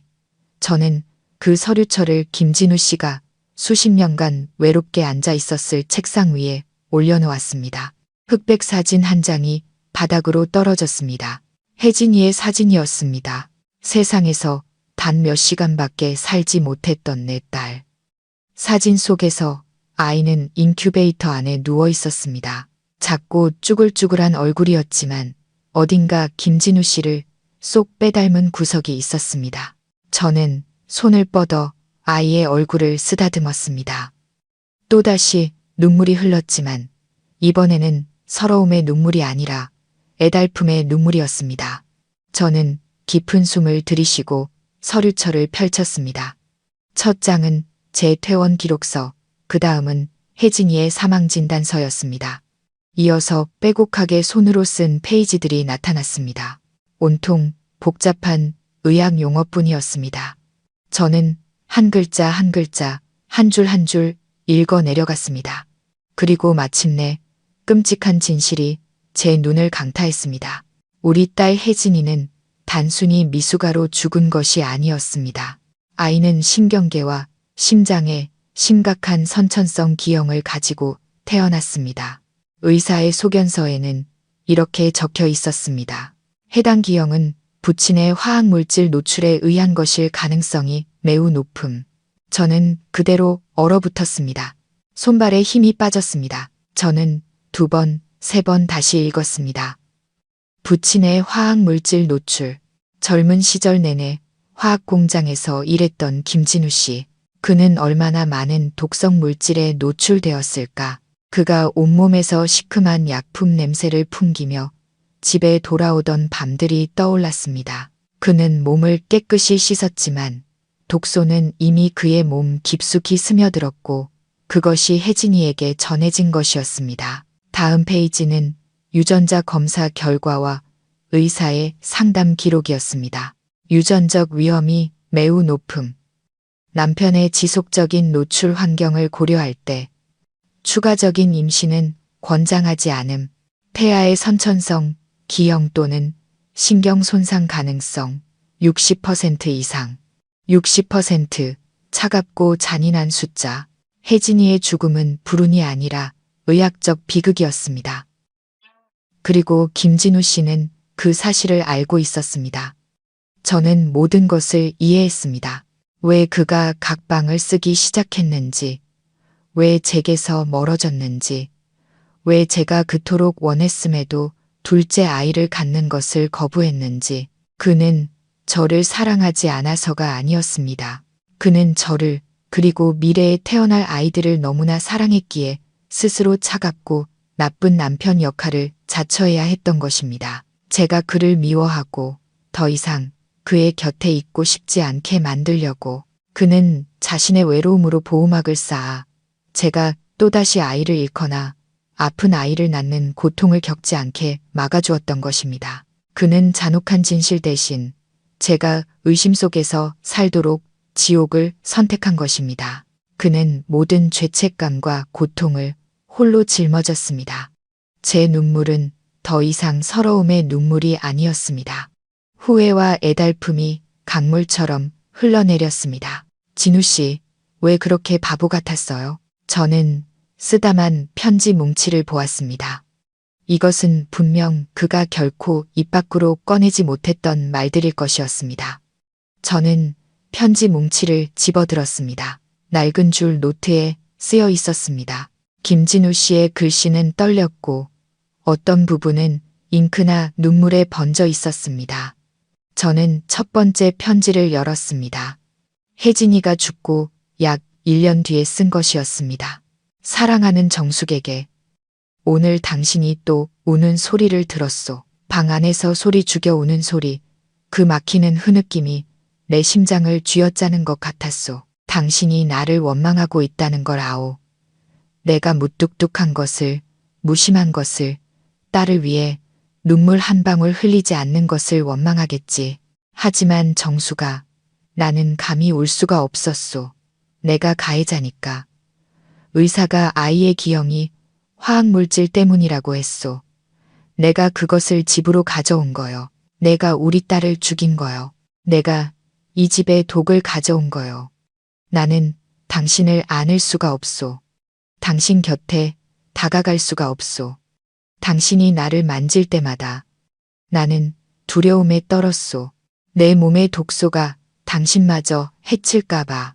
내가 또다시 당신에게 고통의 씨앗을 심을까봐. 나는 서재에 나 자신을 가두고 각방을 써야만 했소. 매일 밤 당신의 숨소리와 천장 선풍기 소리를 들으며 내 눈물이 마르지 않았다는 걸 당신은 아시오. 나는 차가운 남편, 무책임한 남편을 연기해야만 했소. 그래야만 당신이 나를 떠날 이유를, 나를 가까이 하고 싶지 않을 이유를 가질 테니까. 그것이 당신을, 그리고 어쩌면 우리가 가질 수 있을 미래의 아이들을 지키는 유일한 방법이었소. 내가 당신에게 상처 주고 있다는 걸 아오. 내가 당신의 마음을 산산조각 내고 있다는 걸 아오. 하지만 당신이 또다시 상실의 고통을 겪게 하느니 차라리 당신이 나를 원망하고 미워하는 편이 낫소. 당신은 내가 유일하게 사랑하는 여자지만 내 사랑은 잔인한 무기가 되어버렸소. 미안하오. 1000번, 10,000번 미안하오. 진우가. 저는 더 이상 참을 수 없었습니다. 책상에 엎드려 편지를 가슴에 끌어안고 목 놓아 울었습니다. 김진우 씨도 저만큼, 아니 저보다 더 고통스러웠던 것입니다. 그는 아이를 잃었을 뿐만 아니라 자신이 원인이라는 죄책감을 견뎌야 했고 사랑하는 사람을 스스로 밀어내야만 했습니다. 저는 다음 편지들을 읽었습니다. 모두 다른 시기에 쓰인 고백과 참회의 글들이었습니다. 제가 아팠을 때 쓴 편지도 있었습니다. 그는 저를 돌보고 싶었지만 감히 다가가지 못했습니다. 민준이가 대학을 졸업했을 때 쓴 편지도 있었습니다. 그는 저를 꼭 껴안고 기쁨을 나누고 싶었지만 얼음장 같은 표정을 유지해야만 했습니다. 마지막 편지는 제가 수술대에 오르기 바로 전에 쓴 것이었습니다. 정숙, 당신이 이 글을 읽게 될지 모르겠소. 만약 당신이 이걸 읽는다면 나는 더 이상 이 세상에 없거나 당신이 무사히 수술을 마쳤다는 뜻이겠지. 내가 당신에게 지켜주려고 그랬다고 말했소. 이제 더 분명히 말하겠소. 나는 이 끔찍한 진실로부터 당신을 지켜주고 싶었소. 혜진이의 죽음이 나 때문이라는 사실로부터 당신을 지켜주고 싶었소. 안전, 내 죄책감의 무게로부터 당신을 지켜주고 기영아를 낳을 위험으로부터 당신을 지켜주고 싶었소. 나는 35년을 이 짐을 지고 살았소. 당신과 민준이의 안전을 위해 내 행복과 온기를 희생했소. 매일 밤 나는 당신의 방을 바라보며 이것이 가장 잔인한 방식으로 당신을 사랑하는 법이라고 생각했소. 만약 당신이 무사히 돌아온다면 나를 바로 용서하지는 말아주시오. 계속 나를 원망하고 탓해도 좋소. 당신이 살아만 있다면, 당신이 거기 있어만 준다면, 당신이 건강해지면 내가 모든 것을 말하겠소. 더 이상 도망치지 않겠소. 사랑하오. 언제나 사랑했소. 저는 편지를 내려놓았습니다. 온 세상이 빙빙 도는 것 같았습니다. 진실은 저를 충격에 빠뜨렸을 뿐만 아니라 뼛속까지 아프게 했습니다. 저는 이 남자를 오해했습니다. 그는 자신의 집안에서 순교자의 외로운 삶을 살아온 것이었습니다. 저는 더 이상 김진우 씨에게 화가 나지 않았습니다. 깊은 연민만이 남았습니다. 저는 서류철과 편지 뭉치를 안고 일어나 거실로 나가 그가 돌아오기를 기다렸습니다. 약 30분 후 익숙한 오토바이 소리가 골목 입구에서 들려왔습니다. 심장이 다시 뛰기 시작했지만 이번에는 두려움이 아니라 기다림 때문이었습니다. 김진우 씨가 땀과 먼지로 범벅이 된 채 집으로 들어섰습니다. 그는 소파에 앉아 있는 저와 제 손에 들린 서류 뭉치를 보았습니다. 그의 시선은 누렇게 바랜 진료 기록, 서류철과 활짝 열려있는 서재의 서랍에 꽂혔습니다. 그의 얼굴색이 순식간에 변했습니다. 더위로 붉었던 얼굴이 하얗게 질렸습니다. 두려움, 공황, 그리고 실패감이 그의 눈에 선명하게 드러났습니다. 정수, 당신. 그의 목소리는 제대로 나오지 않았습니다. 그는 쓰고 있던 털모자를 바닥에 떨어뜨리고 문을 잠그는 것조차 잊었습니다. 그는 마치 대본을 잃어버린 배우처럼 거실 한가운데에 멍하니 서 있었습니다. 다 읽었어요. 진우 씨, 제가 작게 말했습니다. 목소리가 메었지만 애써 평정을 유지하려 했습니다. 김진우 씨는 고개를 숙였습니다. 그의 어깨가 떨렸습니다. 35년간의 냉정한 가면이 완전히 무너져 내렸습니다. 그는 더 이상 무뚝뚝하고 단단한 남자가 아니었습니다. 그는 그저 진실로부터 도망치려 했던 고통받는 아버지이자 죄 많은 남편일 뿐이었습니다. 당신, 나한테 화내지 마시오.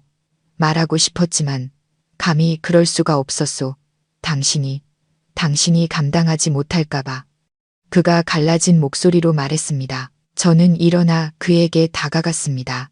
저는 그의 깊은 눈을 똑바로 쳐다보았습니다. 내가 뭘 감당하지 못할 거라고 생각했어요. 딸의 죽음, 아니면 35년간의 의심과 굴욕. 내가 당신에게 다른 여자가 있는 줄 알았다는 건 알아요? 당신이 날 더 이상 사랑하지 않는다고, 내가 당신의 짐이라고 생각했다는 건요. 제 눈에서 다시 눈물이 흘렀습니다. 이것은 비난이 아니었습니다. 상처 입은 여자의 탄식이었습니다. 아니야, 다른 여자는 없었어. 당신뿐이었어. 오직 당신뿐. 김진우 씨는 소리쳤습니다. 그의 목소리가 갈라졌습니다. 내가 당신을 사랑해서 그랬던 거요. 난 당신 곁에 다가갈 수가 없었소. 무서웠어. 내 몸의 독소가 당신마저 병들게 할까봐. 우리가 또 아이를 가졌는데 그 아이마저 혜진이처럼 되면 당신은 감당하지 못할 거야. 당신은 죽고 말 거라고. 그는 얼굴을 감싸 쥐고 주저앉아 목 놓아 울기 시작했습니다. 그 억눌리고 고통스러운 울음소리는 무뚝뚝한 남자의 것이 아니었습니다. 평생을 죄책감에 시달리며 버텨온 한 아버지, 한 남편의 울음이었습니다. 저는 굳건했던 내 남자가 우는 모습을 서서 지켜보았습니다. 혜진이가 죽었을 때조차 그의 눈물을 본 적이 없었습니다. 35년의 억압이 터져 나온 그 애절한 울음소리가 제 마음의 얼음도 녹여버렸습니다. 진우 씨, 혜진이가 죽은 건 당신 탓이 아니에요. 그건 운명이었어요. 제가 부드럽게 말했습니다. 아니야, 내 탓이야. 내가 그걸 집으로 가져왔어. 사마이는 내가 우리 딸을 독살한 거야. 그는 소파를 주먹으로 내리치며 외쳤습니다. 나는 죄인이야. 벌을 받아야 해. 외롭게 살면서 죄값을 치러야 한다고. 저는 다가가 그의 등에 조용히 손을 얹었습니다. 진우 씨, 이제 더 이상 혼자 힘들어하지 않아도 돼요. 진실은 밝혀졌으니까요. 김진우 씨가 울음을 터뜨리고 모든 고통을 쏟아내는 순간 35년간 저를 짓누르던 심리적 무게도 사라졌습니다. 더 이상 의심도 원망도 없었습니다. 오직 이해와 끝없는 연민만이 남았습니다. 저는 김진우 씨를 일으켜 세웠고 아주 오랜만에 처음으로 그를 품에 안았습니다. 그는 아이처럼 떨며 저를 꽉 껴안았습니다. 우리는 낡은 거실 한가운데서 서로를 안고 울었습니다. 제 울음은 해방이었고 그의 울음은 참회였습니다. 왜 더 일찍 말해주지 않았어요? 제가 눈물에 젖은 목소리로 물었습니다. 용기가 없었어. 당신이 날 떠날까봐, 당신이 날 혐오할까봐 무서웠어. 우리 아이를 죽인 이 독소를 혐오할까봐. 그가 제 머리카락에 얼굴을 묻고 속삭였습니다. 내가 어떻게 당신을 떠나요? 우리는 부부잖아요. 우리는 혜진이의 부모예요. 우리는 이 고통을 함께 겪었어야 했어요. 함께 이겨냈어야 했다고요. 우리는 그날 오후 내내 이야기를 나누었습니다. 김진우 씨는 잠 못 이루던 밤들에 대해 제 방으로 들어와 저를 안고 싶었지만 안 돼. 거리를 둬야 해라고 스스로를 다잡아야 했던 순간들에 대해 이야기했습니다. 그는 썼다가 찢어버린 수많은 편지들에 대해 제가 읽으면 더 고통스러워할까봐 두려웠다고 했습니다. 그는 무뚝뚝함으로 걱정을 숨기고 건조함으로 관심을 감췄던 방법에 대해 털어놓았습니다. 저 또한 소리 없이 울던 밤들과 서러웠던 순간들, 그저 한 번만이라도 저를 바라봐 주길 바랐던 날들에 대해 이야기했습니다. 해가 지기 시작했고 마지막 저녁 햇살이 방안을 비췄습니다. 수십 년을 멀리 떨어져 살았던 두 사람이 이제는 낡은 소파에 나란히 앉아 손을 잡고 과거의 고통과 짐을 나누고 있었습니다. 이제 당신도 다 알았구려. 김진우 씨가 한결 차분해진 목소리로 말했습니다. 이제 더는 나한테 화낼 필요 없소. 화 안 나요. 당신이 불쌍해요. 너무 오랫동안 고생했어요. 그날 저녁 민준이에게서 전화가 왔을 때 저는 짧게 말했습니다. 엄마 괜찮아. 아빠가 엄마랑 같이 있어. 밤이 되자 저는 김진우 씨에게 말했습니다. 진우 씨, 이제 그 서재에서 자지 않아도 돼요. 그는 당황한 눈빛으로 저를 보았지만 그의 눈에는 아주 오랫동안 억눌려왔던 희망이 빛나고 있었습니다. 나는 무서워. 괜찮아요. 당신이 나를 해칠까봐 두렵다면 이제는 그 어느 때보다 당신이 내 곁에 있어줘야 해요. 우리는 혜진이를 잃었어요. 더 이상 35년을 잃을 수는 없어요. 김진우 씨는 아무 말 없이 일어나 자신의 서재로 들어갔습니다.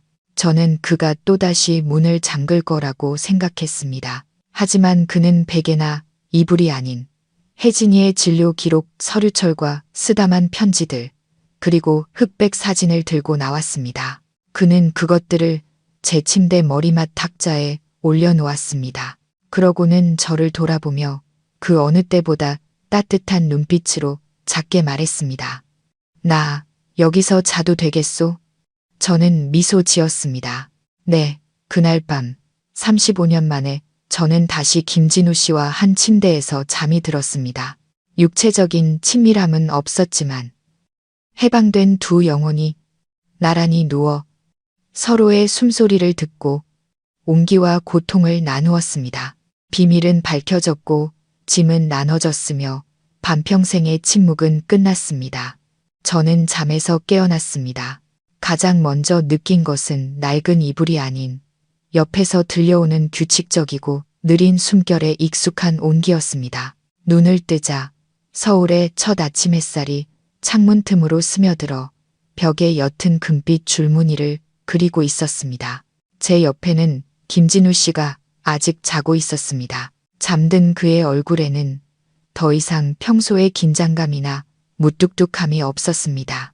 세월과 고통의 흔적인 깊은 주름은 여전했지만 큰 비를 맞고 씻겨나간 돌부처처럼 부드러워 보였습니다. 저는 손을 뻗어 35년 만에 처음으로 거의 희끗희끗해진 그의 머리카락을 가볍게 만져보았습니다.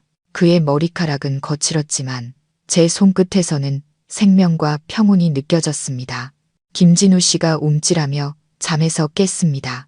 그는 눈을 떠 저를 보았습니다.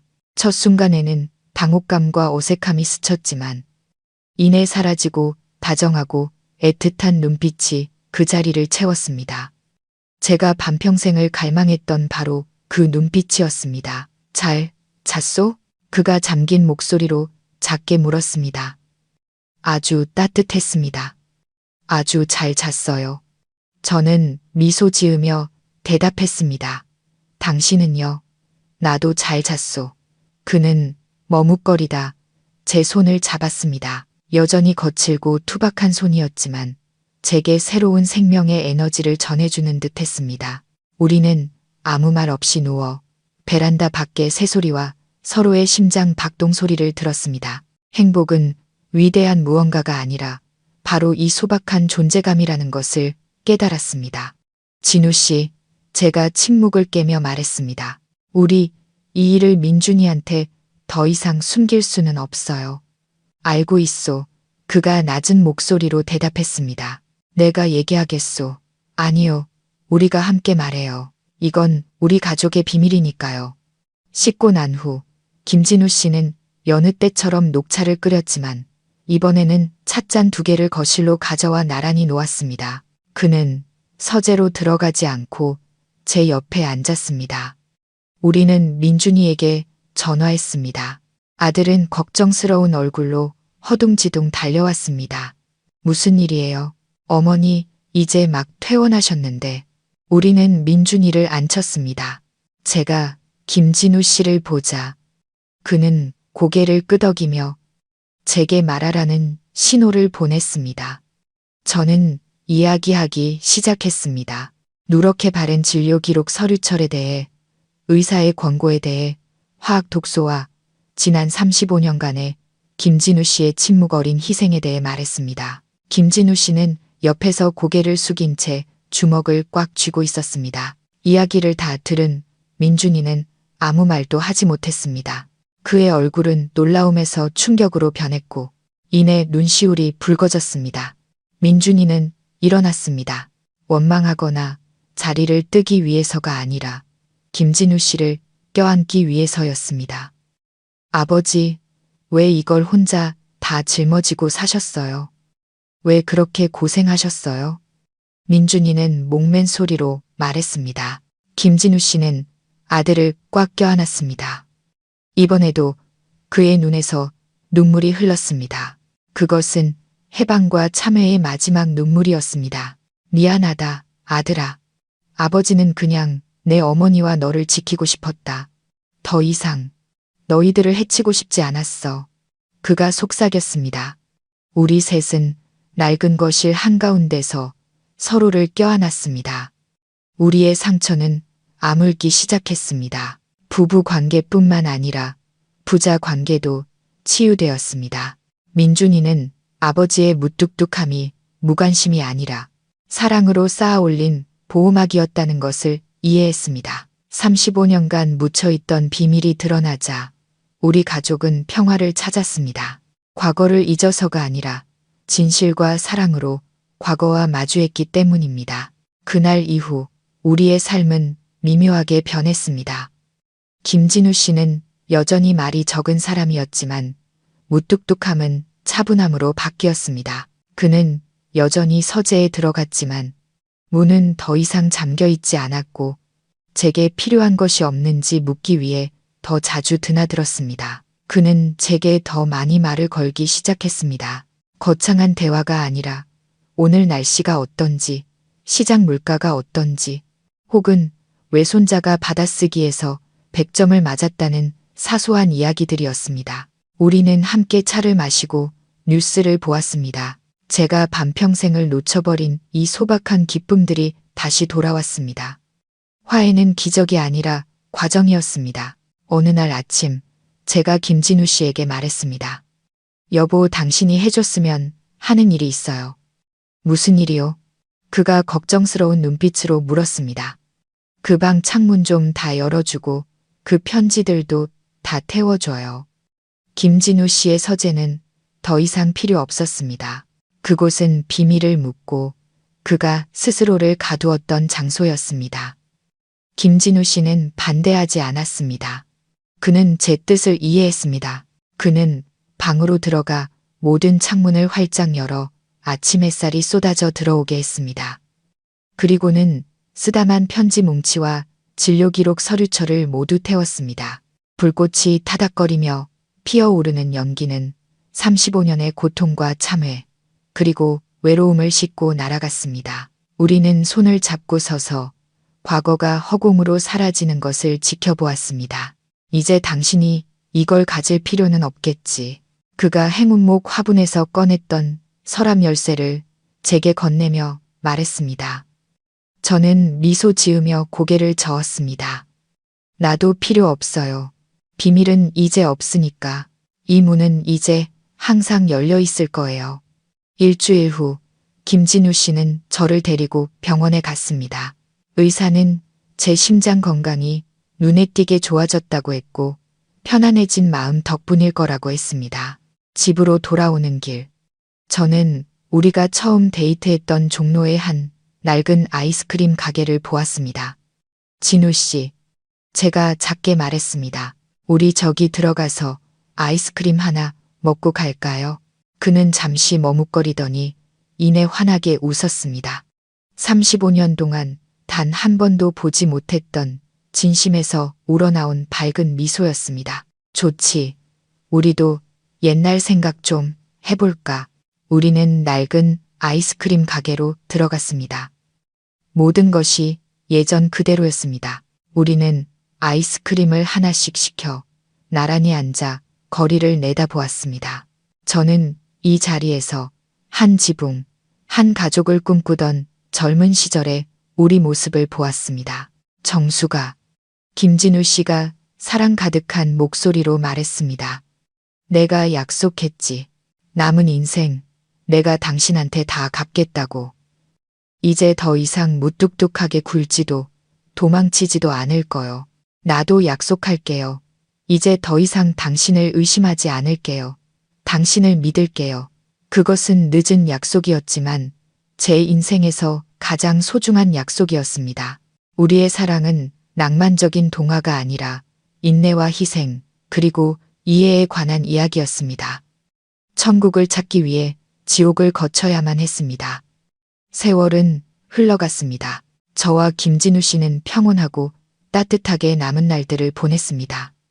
우리는 매일 아침 함께 산책하고 베란다의 화초를 함께 돌보았습니다. 우리의 관계가 갑자기 낭만적으로 변하지는 않았지만 훨씬 더 진실해졌습니다. 김진우 씨는 여전히 사랑한다는 말을 하는데 서툴렀지만 이제 그 서투름이 사랑스럽게 느껴졌습니다. 어느 날 저녁 우리가 TV를 보고 있을 때 김진우 씨가 갑자기 제 손을 잡았습니다. 정수가, 그가 작게 말했습니다. 나 당신한테 정말 고맙소. 뭐가요? 당신이 살아줘서, 나를 떠나지 않고 나를 용서해줘서 고맙소. 저는 그의 어깨에 머리를 기댔습니다. 이번에는 울지 않았습니다. 제 마음은 완전히 평화로워졌습니다. 고마워할 것 없어요. 진우 씨. 우리는 부부잖아요. 우리는 함께 이겨낸 거예요. 반평생의 침묵은 끝났습니다. 이제 우리는 말을 하는 새로운 삶을 시작할 것입니다. 우리는 그렇게 해방된 진실의 빛 속에서 살았습니다. 사랑은 완벽할 필요가 없습니다. 그저 진실하면 됩니다. 그리고 침묵이 항상 무관심을 의미하는 것은 아닙니다. 때로는 침묵이야말로 가장 큰 희생의 목소리일 수 있습니다. 이정숙 할머니와 김진우 할아버지의 이야기. 반평생의 침묵에 대한 이야기는 늦었지만 두 사람 모두를 구원한 이해로 끝을 맺었습니다. 우리는 혜진이를 잃었지만 서로를 되찾았습니다. 그리고 그것이야말로 폭풍우를 헤쳐온 한 사랑의 가장 온전한 결말일 것입니다. 이 이야기는 단지 개인의 비극이 아니라 결혼과 가정의 시련을 비추는 거울이기도 합니다. 진실과 사랑, 그리고 이해의 가치에 대한 깊은 깨달음을 줍니다.